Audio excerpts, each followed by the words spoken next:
No están reñidas, lo sabemos, no olvidemos que fue un soldado, Miguel de Cervantes, el que nos enseñó a hablar.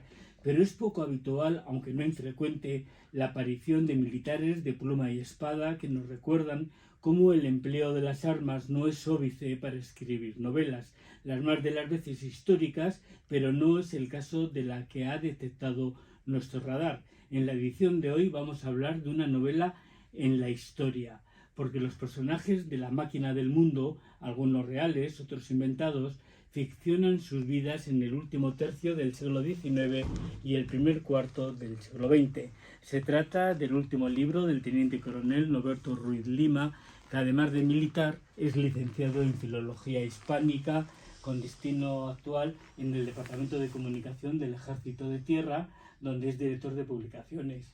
Saludos, buenos días Norberto, gracias por venir a estas horas a la casa de la radio. Buenos días, Emilio, muchas gracias por la invitación y desde luego estoy encantado de estar en Radio Nacional, una radio de todos y que sigo muchísimo. Dentro de unas horas presenta en Madrid, este domingo 13, su último libro, La máquina del mundo. Del porqué del título da una pista a los lectores con una cita de Borges, pero en sustancia y forma, ¿qué es la máquina del mundo? Bueno, la máquina del mundo es una lucha entre la realidad y la ficción. Y se habla de esa manera porque efectivamente comenta Borges lo difícil que es, en un texto de una cita del Hacedor, lo difícil que es entender la máquina del mundo, que la creemos, que entendemos que la realidad es lo que vivimos. Pero bueno, como también habla la cita de Wittgenstein, la realidad conforma el mundo, pero la realidad conforma el universo. ¿Ha tratado usted de escribir una novela clásica de aventuras? No.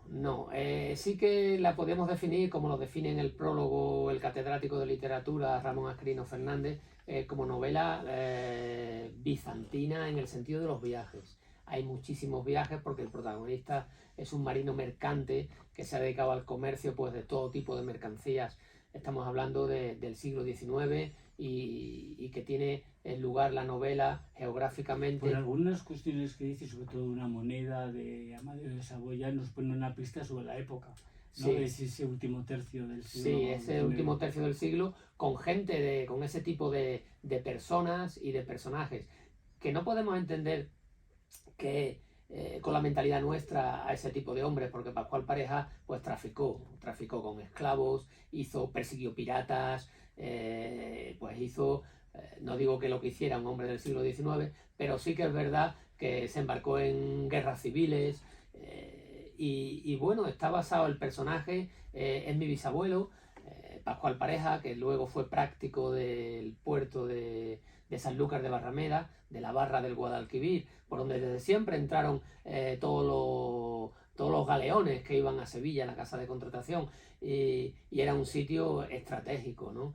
Y él consigue, pues por sus medios, a veces medios lícitos y a veces ilícitos, pues ser práctico de la barra del río. Siendo usted un oficial del Ejército de Tierra, sorprende que el mar sea el trasfondo o el vehículo de los avatares que viven los personajes con un manejo evidente del lenguaje marino. ¿Es quizás por esa herencia de su bisabuelo? Sí, bueno, no solo mi bisabuelo, tengan en cuenta que, bueno, mi bisabuelo fue marino mercante, mi padre fue marino mercante, mi tío Pepe fue marino mercante, el Paqui fue marino mercante, es decir, todos mis tíos. Vamos, que tradicionó la familia. Yo me crié en una familia de marinos mercantes, no era ninguno marino de guerra, luego fueron prácticos de puerto, mi tío Pepe Lima estuvo en el puerto de Melilla y de Almería, y el puerto de Sanlúcar, puerto de Rota, y eso, mi padre estuvo mucho tiempo navegando. Tengo muchas historias de mi padre que se las he puesto al capitán Pascual Pareja, y otras son de las que me contaban. Pero claro, es una novela de aventura de un hombre que atraca en Sanlúcar a bordo de un barco llevando una carta, esto es verídico, llevando una carta del segundo de a bordo que muere. Bueno, según usted cuenta en la novela, sí. Que no sé si ese hecho también es histórico. No, ese hecho no es histórico, el que muera, yo lo que sí quería, quería enfocarla al desastre del 98 también, pues muere en Santiago, en las costas de Santiago, llevando munición y armamento para las tropas españolas, ¿no?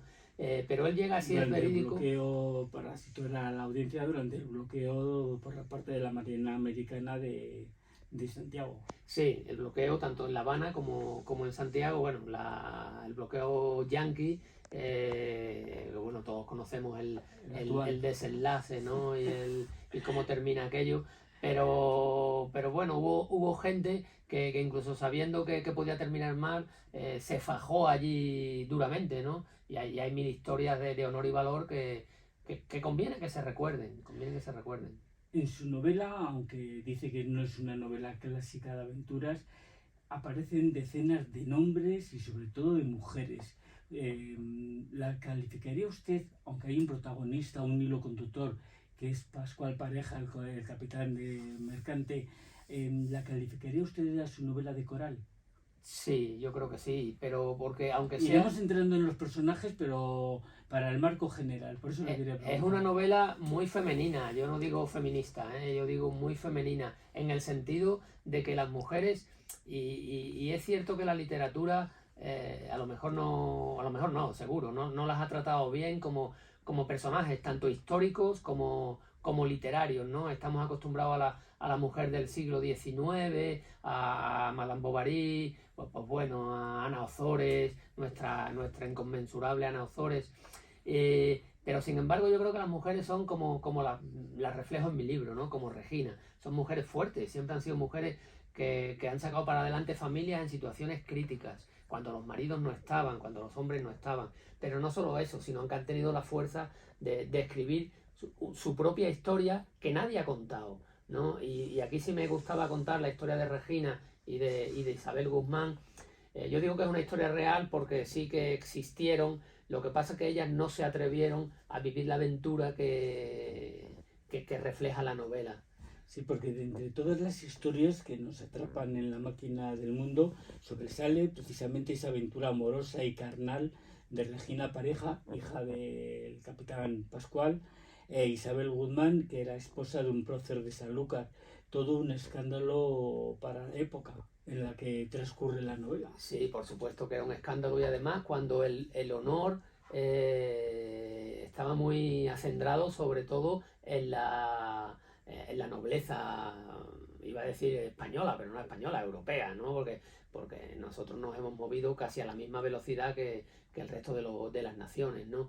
Y sí es cierto que los temas de honor podrían salvarse entonces, o tener un desenlace trágico, que no tuviera ningún efecto penal para el varón. Eso ocurría hace no mucho tiempo, ¿no? Estamos hablando, pues eso, de siglo XIX, principios del siglo XX, ¿no? Sí, porque la novela termina hacia 1925 o más o menos, Sí, ¿no? sí. Yo tengo otra novela posterior que se escribió, la escribí después, que empieza precisamente en esa época y coge toda la guerra civil, que es de las mareas, no suelen equivocarse, con personajes parecidos, aunque no, el personaje central sí que varía, pero la novela empieza en 1870, 1860 y algo, y termina en 1926. El amor lésbico que usted narra en esta aventura entre Regina Pareja e Isabel Guzmán hoy no sorprende tanto, pero no era un tema tan habitual cuando usted escribió la novela entre 1985 y 90, si bien se ha publicado, recordemos, este año 2022. ¿Cómo se le ocurrió esa historia? Porque conocí, bueno, fue en 1800... Sí, nos ha dicho que está basado en algún hecho real, ¿no? Sí, claro, porque conoces a determinadas mujeres. Yo siempre pienso que nos arrepentimos más de lo que no hacemos que de lo que hacemos. Y ellas posiblemente se arrepintieran más de lo que no hicieron, porque al final llevaron su vida pues como correspondía a la época. Isabel Guzmán vive con su marido hasta que muere en la vejez, y Regina se queda soltera porque no quiere, ya tiene su coraje propio, y se queda soltera, y tampoco, y ninguna de las dos se atreve de verdad a narrar la aventura, porque vamos, van buscando nada más y nada menos que esa sociedad donde son las mujeres las que mandan, son las mujeres las que organizan, son las mujeres las que reinan, ¿no? Al contrario del varón, porque el capitán Oye en sus navegaciones por Venezuela, por las costas venezolanas, allí en Maracaibo, escucha de labios de un borracho que él vio en el Amazonas una sociedad totalmente matriarcal. Es más, los hombres no tenían derecho a la enseñanza, no tenían derecho a la cultura. Imagínense lo que es eso, ¿no? Nosotros lo ve, un hombre del siglo XIX veía normal que una mujer no fuera a la universidad, que no fuera a la escuela, que no aprendiera a leer. Pues imagínense que hubiera sido el efecto contrario, ¿no? Que es lo que ellos buscan, que los hombres no hubieran tenido acceso a la cultura, a la lectura, no hubieran tenido acceso a nada de eso. Usted nos presenta a los lectores a Regina Pareja como de corazón bravo.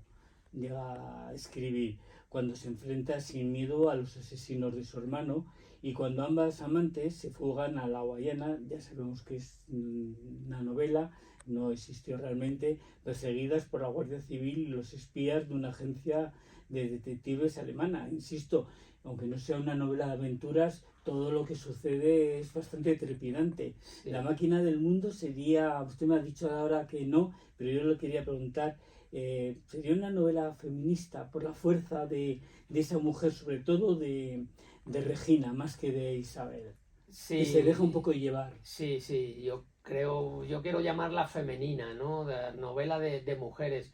Ya digo que no se ha tratado bien a la mujer a lo largo de la literatura, y lo que es peor, cuando han escrito que hay auténticas mujeres que estoy pensando en todas las sin sombrero que había en la generación del 27, que permanecieron ocultas, una María Zambrano, una Carmen Conde, una Maruja Mayo, es que eran Margarita Manso, es que uno se cansa de decir nombres, hay muchísimas, y sin embargo todas han estado ocultas. Es que ni tan siquiera le hemos dado, y digo le hemos dado porque también me incluyo en este tipo de cultura patriarcal que hemos vivido, y yo el primero, pues ya digo que me he criado en una casa de mujeres porque los maridos estaban todos navegando, y lo he vivido de esa manera, y sin embargo no tenían voz.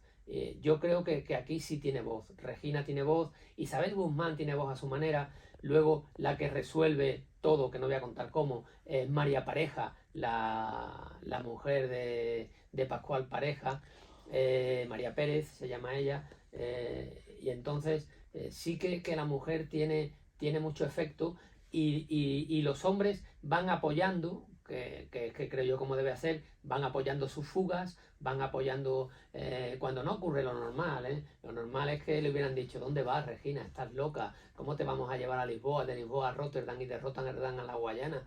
Eso no lo podemos hacer. Y ocurre todo lo contrario, le dicen: no, sé feliz, vete a Lisboa, vete a Rotterdam, embarca en Rotterdam, vete a la Guayana. Todos esos puertos los he vivido porque mi padre estuvo mucho tiempo navegando en barcos suecos, y me hablaba de Rotterdam, me hablaba de Estambul, me hablaba del Canal de Suez, me hablaba de Shanghái, y todo eso lo he vivido, y son ese recorrido que hacen.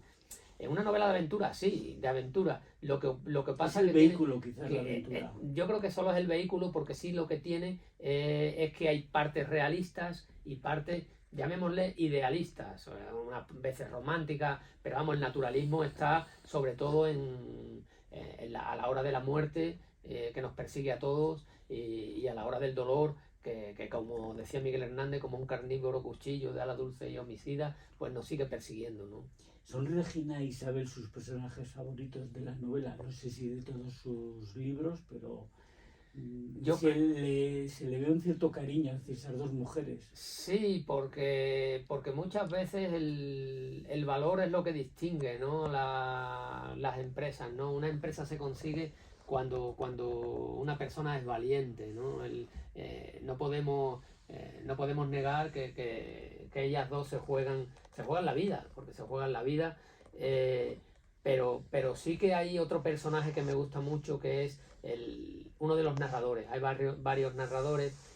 A mí en la novela me gusta jugar con el tiempo y con los narradores. El tiempo va dando saltos, del pasado al presente, el presente al futuro, y eso juega el narrador, y luego los tres narradores que hay en la novela. Y uno de ellos es José Santiago Candocia, que es la persona que el capitán le encarga que escriba su poeta historia. sueldo. Sí, un poeta a sueldo, que había muchos. Homero seguramente fue un poeta a sueldo, ¿no? El que escribió el poema El mío Cid, seguro que también fue un poeta a sueldo, ¿no? Ganaban dinero y vida con eso. Y él sí que sabe, cuando le dice al capitán, solo el arte redime, capitán, solo con el arte puedes alcanzar la inmortalidad. Que es la verdad, ¿no? O sea, Tucídides está vivo, Homero está vivo, Grecia ha desaparecido, Virgilio está vivo, Roma ha desaparecido, qué sé yo, podemos tener Robert Walser está vivo, Prusia ha desaparecido, entonces uno piensa que lo que queda es la cultura, ¿no? Hay que a mí me gusta mucho, ¿no? Que de vez en cuando lo cito, cuando Stalin le hace la pregunta al Papa bueno, ¿y usted cuántas divisiones tiene, no? El Papa no contesta, y no contesta porque no tiene divisiones, pero lo que no sabe Stalin es que lo que de verdad permanece es la cultura, es el arte, y si la Iglesia lleva el arte, significa que va a durar miles de años, una eternidad. Y si la Unión Soviética no lleva el arte, como desde luego destrozó, porque claro, con el sistema, hablo de artístico, ellos hablan de un arte social, de un arte, y por supuesto una persecución a todos los artistas grandes, pues no vive, no pervive, no puede pervivir en el tiempo. Y si pervive en el tiempo, pervive mal. En su novela La máquina del mundo aparecen personajes reales, famosos como el general Prim, el brigadier Topete, o desconocidos como Pascual Pareja, que era su bisabuelo, pero también el yerno de Pascual Pareja, José Antonio Lima, que por el apellido creo que para usted fue bastante más. Sí, era mi abuelo. Y bueno, tiene una historia, como esto acaba en 1926, pero él tiene una historia posterior, porque él era muy hazañista y presidente de Acción Republicana. Cuando estalla el golpe de Estado, pues bueno, lo primero que hacen los golpistas es ir al ayuntamiento, coger los nombres. Lo que pasa que ahí, como había dos José Antonio Lima, uno era su padre, mi bisabuelo, y otro era mi abuelo. Uno era José Antonio Lima Bustamante, mi bisabuelo, y otro era José Antonio Lima Utrera. Pues entonces no sabían cuál de los dos era el presidente de Acción Republicana. Luego, pues bueno, como él se casa con mi abuela, que el capitán Pascual Pareja fue todo lo contrario, apoyó el golpe de Estado y ayudó a que el puerto de Sanlúcar de Barrameda fuera el puerto de entrada de todo el material hasta Sevilla, y de ahí pues bueno, a la carretera de Extremadura y tal. Pues ahí supongo que le echarían eso, no lo sé. Sí que tengo documentación y documentos de cuando es perseguido, eso sí lo tengo, pero no de cómo lo reintegran a la vida social. Él vuelve a las bodegas, él trabaja en las bodegas Barbadillo. En su novela se entremezclan hechos como la Revolución de 1868, los personajes ya los hemos contado, Prim y Topete, con proclamas favorables a la misma, pero usted cambia los protagonistas y los lugares. Por cierto, lleva al alma lectora por eso de la novela bizantina, por los mares de Camboya, el Cabo de Hornos, el Caribe, el Atlántico brasileño o argentino. ¿Sería su libro una superposición de planos secantes, de hechos y geografías? Sí, yo creo que sí. Ahí sí le doy la razón, porque no solo a veces no se tocan, sino que como cambio el tiempo va jugando también con los protagonistas y con los personajes, y sobre todo el tiempo juega con la memoria. Es decir, lo que nosotros pensamos, no digo que no sea verdad, sí, pero lo pintamos de una manera que lo que hemos vivido de niños, o lo que vivió el capitán, las motivaciones que le hicieron perseguir piratas o matar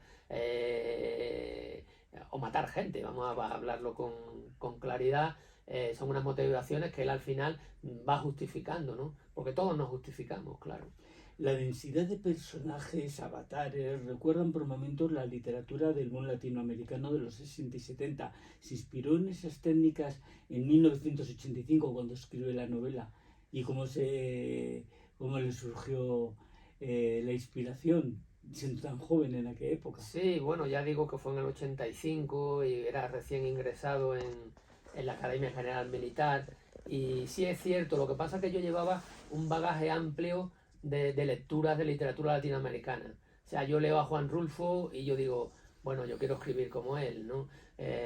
Yo leo, qué sé yo, a Mariano Es que Azuela. Páramo en llamas es inigualable. Sí, sí, sí, sí.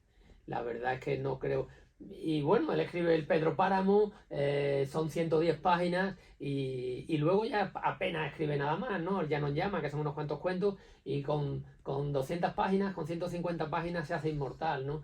Pero claro, es que yo escribo el Pedro Páramo y ya dejo de escribir, porque es que es imbatible, ¿no? Pero bueno, Alejo Carpentier, luego entro con Álvaro Mutis, por supuesto Julio Cortázar. Entro y me sorprende mucho García Márquez, Gabriel García Márquez, pero no me sorprende Cien años de soledad, porque no lo había leído. Cien años de soledad fue posterior. A mí la primera novela que cae en mis manos en la biblioteca de la Academia General Militar es El otoño del patriarca. Y digo, bueno, aquí hay un narrador impresionante. Y sí que hay muchos guiños a esa literatura hispanoamericana en la novela. Y no he querido, pasando el tiempo, cuando la he repasado y he dicho, bueno, porque en un principio no quería publicar, pero Ramón Asquerino, que el catedrático y doctor en filología que ha escrito el prólogo, pues me convenció de que era una buena novela. Pero yo le decía que estaba muy contaminada por eso que me comenta de la literatura hispanoamericana, ¿no? El boom, el famoso boom, que a mí tampoco me gusta llamarlo boom, como Onetti, ¿no? Onetti para mí es otro gran narrador. De él aprendí a utilizar los narradores dentro de la novela, ¿no? Si está dentro de la escena, si está fuera de la escena, si está fuera de donde se vive, o si está dentro, o si lo conoce todo, ¿no? Y bueno, yo creo que eso yo me leía mucho allí en la biblioteca de la Academia General Militar. Había dos bibliotecas en una de ellas y los sábados y los domingos, porque tampoco había mucho tiempo, pues me iba a la biblioteca a la fonoteca del REC y me ponía a escuchar música y me ponía a escribir, ¿no? Yo creo que sí que tiene mucha culpa la literatura hispanoamericana de los años 60, 70 de esta novela. Físico de verdad. Y eso no todo el mundo lo tiene. Eso es más difícil de tener. El hacer las cosas solo, el plantar cara a un proceso de corrupción generalizado y verte solo, ¿no? Pues bueno, eso es lo difícil, ¿no? Eso es lo difícil. En La máquina del mundo no solo leemos aventuras, también poemas, reflexiones religiosas, filosóficas. ¿Buscó con ello un metalenguaje? Sí, sí, porque... Conscientemente, quiero decir. Sí. Yo creo que todas las palabras, hombre, no quiero pecar de vanidad, ¿no? Pero después de 25 años con este libro, aunque lo escribiera en 5, ha estado 20 años durmiendo, o 30 años durmiendo. Estamos hablando del año 85-90, pues del 90 hasta el 22, 32 años durmiendo. Pero sí que durante esos 5 años, cada palabra he intentado elegirla. Cuando se repiten las palabras, está hecho con, con voluntad, ¿no? Cuando yo digo el capitán se toca el cuello y el capitán toca el patacón de plata que tiene en el bolsillo, es que toca a los dos, ¿sabes? Porque podía haber puesto el capitán se toca el cuello, porque el cuello es una herida que mantiene durante toda su vida y que solo sale al final del libro la motivación de esa herida, pero sale también al principio. Y el capitán toca el patagón, porque podía haber dicho siente el patagón de plata en su mano. No lo siente, lo toca, ¿no?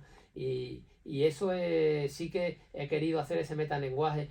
Y hace poco leí que entre la novelística de los años 80 y 70, 80 y la novela de ahora, había una catedrática, me parece que, no quiero decir, de una universidad española, era española la universidad, no recuerdo cuál, decía que se había perdido un 30% de vocabulario en la novela. Es decir, que la novela era un 30% de vocabulario más pobre. Yo no digo que tenga que ser compleja, no lo digo, porque eso es otra cosa, ¿no? Utilizar un barroquismo excesivo, pero sí que que yo puedo hacer una novela sencilla, dentro de que cuesta dificultad hacerlo, pero que parezca sencillo, pero tengo que utilizar un vocabulario amplio que es el que tenemos, ¿no? Y yo sí que creo, y por supuesto en ese metalenguaje que crea una semántica nueva, ¿no?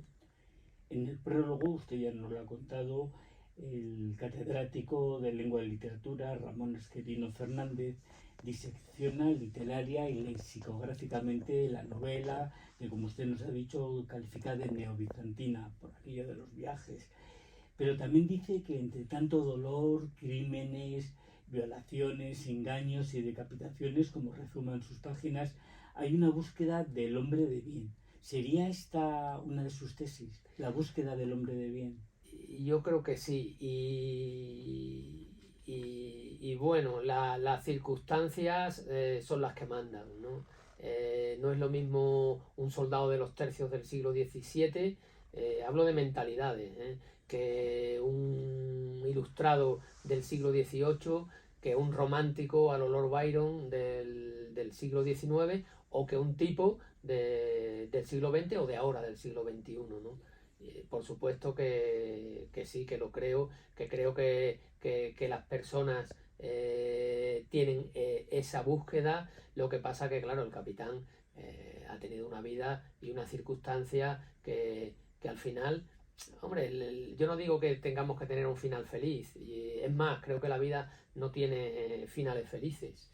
Hablo de la vida dentro de la realidad, entendiendo lo que yo entiendo por realidad, que es la suma de la realidad y la irrealidad, ¿no? Pero los finales felices no existen. Entonces, para las novelas, para las películas, para nuestros cuentos de niños, pues bueno, posiblemente sea bueno tener un final feliz, pero no creo en los finales felices, pero sí que creo lo que dice el profesor Ramón Asquerino, que sí que es una búsqueda del hombre de bien, que al final fracasa, como todos, como todos. ¿Militar escritor o escritor militar? ¿Cómo se siente el teniente coronel Norberto Ruiz Lima? Bueno, esa pregunta me la han hecho muchas veces, ¿no? Yo siempre digo y contesto que bueno, soy soldado y me moriré siendo soldado, pero no fue una elección que yo diga, es que tengo una vocación desde los 12 años, ¿no? Yo escribí mi primer poema, gané un premio ahí de estos malos que nunca diré qué poema fue, con 12 años, ¿no? Con 14 años ya empecé a escribir un poco más en serio y pensé, puedo ser escritor. Y luego decidí estudiar náutica, decidí estudiar marino mercante.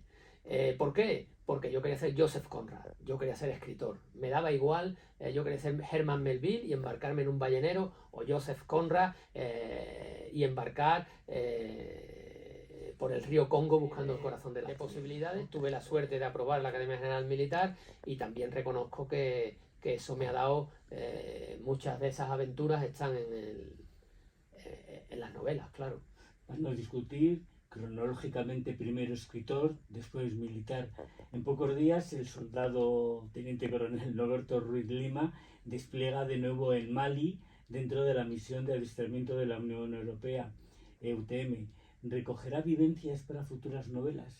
Porque estoy seguro que bueno, cada misión que usted ha estado, en Mali ya estuvo hace un tiempo, siempre como los buenos escritores recogen vivencias para luego transformarlas en novela. Sí, estoy haciendo un libro de relatos, porque yo creo que el relato fija mucho más, ¿no? La poesía es el arte más difícil a la hora de la escritura.